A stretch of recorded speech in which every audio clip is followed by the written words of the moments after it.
मैं हूँ बुद्धि मलिन अति श्रद्धा भक्ति विहीन, करूँ विनय कछु आपकी, हो सब ही विधि दीन। श्रद्धा के ये पुष्प कछु चरणन धरी संभार, कृपा सिद्ध गुरुदेव प्रभु कर लीजिए स्वीकार।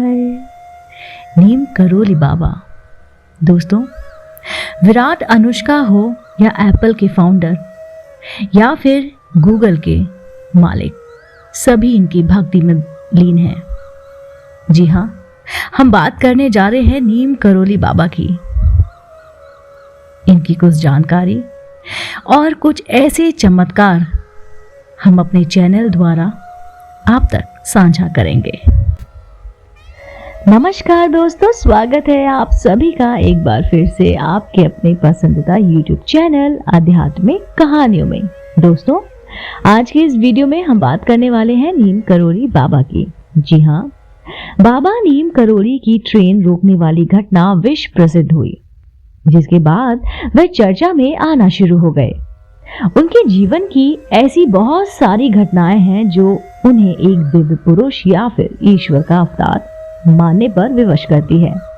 उनकी ऐसी ही चमत्कारी घटनाओं में 1966 के प्रयाग में कुंभ मेले की है। जी हाँ, बाबा जी के कैंप में रात के समय ब्रह्मचारी बाबा ने किसी दूसरे के भक्तों के कान में कहा, अगर इस समय गर्मा गर्म चाय मिल जाती तो बहुत अच्छा होता। लेकिन कैंप में दूध खत्म हो चुका था। जब बाबा जी को पता लगा तो उन्होंने कहा कि क्या चाय पिएगा। फिर एक भक्तों से कहा कि बाल्टी लेकर आओ और गंगा मैया में वह बाल्टी दूध ले आओ। गंगा मैया से कहना कि हम दूध उधार लिए जा रहे हैं, सुबह लौटा देंगे। भक्त ने भी ऐसा ही किया। वह एक बाल्टी में गंगा जल भरकर ले आया, उसे ढककर रख दिया। अब बाबा जी के आदेश पर चाय का पानी चढ़ाया गया, लेकिन दूध ना होने के कारण सभी विचलित थे। लेकिन जब बाल्टी को खोला गया तो वह पूरी दूध से भरी हुई थी, जिसकी चाय बनी।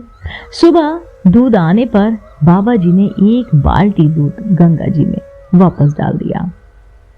जुगल किशोर विरला और बाबा नीम करोली। बाबा अल्प प्रवास के लिए बिरला जी के यहाँ पर पहुंचे। बिरला जी बाबा को अपने यहाँ नियुक्त नारायण दास पुजारी से मिलवाते हैं, जिसे राम कथा पूरी तरह से कंठस्थ थी। बाबा उस पुजारी को देखते ही कहते हैं कि तेरे पिता ने हनुमान जी से बहुत बड़ा धोखा किया है। इस पर पुजारी थोड़ा विचलित हो जाता है। बाबा के इस तरह कहने पर वह अपने पिताजी से इस संदर्भ में जानकारी करता है। नारायण दास के पिता पन्ना लाल स्वामी यह सुनकर अभिचित हो जाते हैं। वे उनसे पूछते हैं, यह बात तुमको किसने बताई? तब वह बाबा के बारे में बताते हैं तो पन्ना लाल जी कहते हैं कि वह अवश्य ही हनुमान जी हैं, क्योंकि ये बात तो मेरे और सिर्फ हनुमान जी के बीच ही थी। यहाँ तक कि तुम्हारी माँ को भी इस विषय में कुछ नहीं पता। दरअसल हुआ यूं था, पन्ना लाल जी को कोई संतान नहीं थी। उन्होंने मेहंदीपुर बालाजी के मंदिर में यह प्रण किया था, यदि उन्हें संतान की प्राप्ति होती है तो वे उनकी सेवा में समर्पित कर देंगे। लेकिन पुत्र मोहवश वह अपनी बात से मुकर गए। उनकी जानकारी सिर्फ उन्हें या फिर बालाजी हनुमान जी को थी। जब नारायण दास के सामने यह बात आती है तो वह बिरला जी की नौकरी छोड़कर दिल्ली के मेहरोली स्थित गुप्त हनुमान जी के मंदिर में निस्वार्थ भाव से अपने को समर्पित कर देते हैं। वे आज भी उस मंदिर में पुजारी की भूमिका में हैं।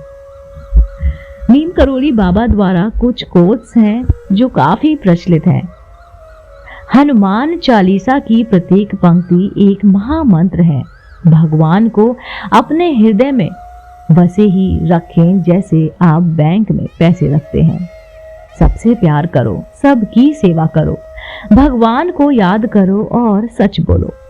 सभी महिलाओं को माता के रूप में देखें, उनकी सेवा अपनी माँ के रूप में करें। जब आप पूरी दुनिया को माँ के रूप में देखते हैं तो अहंकार गिर जाता है। संपूर्ण ब्रह्मांड हमारा घर है और इसमें रहने वाला सभी हमारे परिवार की तरह है। भगवान को एक विशेष रूप में देखने की कोशिश करने के बजाय उन्हें हर चीज में देखना बेहतर है। जब आप दुखी होते हैं या दर्द में होते हैं या बीमार होते हैं या आप किसी दाह संस्कार को देखते हैं तो आप वास्तव में जीवन के कई सत्य सिखाते हैं। काम, लोभ, क्रोध, मोह ये सब नर्क के मार्ग हैं। सभी सांसारिक चीजों से मन को साफ रखें। यदि आप अपने मन को नियंत्रित नहीं कर सकते तो आप भगवान को कैसे महसूस करेंगे? भगवान वह आस्था आपको हर मुश्किल से लड़ने की ताकत देती है। ईश्वर को ध्यान में रखना ही असली भक्ति है। हर समय आपके मस्तिष्क में भगवान का स्मरण होना चाहिए। नीम करोली बाबा का मंत्र, मैं हूं बुद्धिहीन मलि अति, श्रद्धा भक्ति विहीन, करू विनती कछु आपकी, हो सब ही विधि दीन, श्रद्धा के ये पुष्प कछु, चरणन धारी तुम्हार, कृपा सिद्ध गुरुदेव प्रभु कर लीजिए स्वीकार। दोस्तों, उम्मीद करती हूँ आपको मेरे द्वारा सुनाई गई ये छोटी सी कहानी जो थी बाबा नीम करोली की जरूर पसंद आई होगी। दोस्तों, अगर आप ऐसे ही धार्मिक पौराणिक कहानी कथाएं सुनना पसंद करते हैं तो आप मेरे चैनल आध्यात्मिक कहानियों को तुरंत लाइक कीजिए, शेयर कीजिए और सब्सक्राइब कीजिए। मैं आपको मिलती हूँ जल्द ही इसी चैनल पर नई रोचक जानकारी के साथ। आप देख रहे थे आपका अपना पसंदीदा YouTube चैनल आध्यात्मिक कहानियां।